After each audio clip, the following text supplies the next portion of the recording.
P D M की इत्तेहादी हुकूमत की आइनी मुद्दत मुकम्मल होने के बाद मुल्क का नया निगरान वज़ीर आज़म सेनेटर अनवरुल हक कक्कड़ को मुकर्रर कर दिया गया।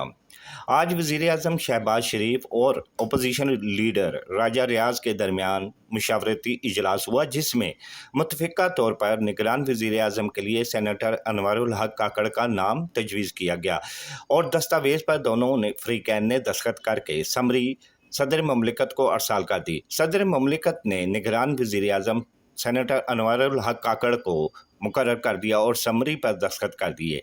ये मजमूई तौर पर मुल्क के 8वें निगरान वज़ीर आज़म हैं। इससे पहले जो 7 निगरान वज़ीर आज़म रहे, उनकी मुद्दत और नाम कुछ इस तरह थे।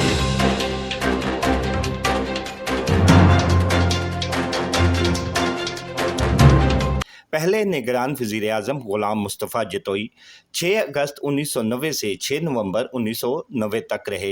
दूसरे निगरान वज़ीर आज़म बल्ख शेर मज़ारी 18 अप्रैल 1993 से 26 मई 1993 तक रहे।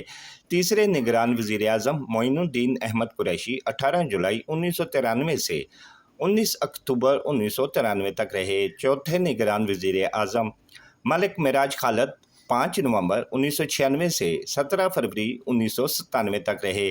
पांचवें निगरान वज़ीर आज़म मोहम्मद मियां सुमरो 15 नवंबर 2007 से 25 मार्च 2008 तक रहे। छठे निगरान वज़ीर आज़म मीर हज़ार खान खोसो 24 मार्च 2013 से 5 जून 2013 तक रहे। सातवें निगरान वज़ीर आज़म जस्टिस रिटायर्ड नासरुल मुल्क 31 मई 2018 से 18 अगस्त 2018 तक रहे।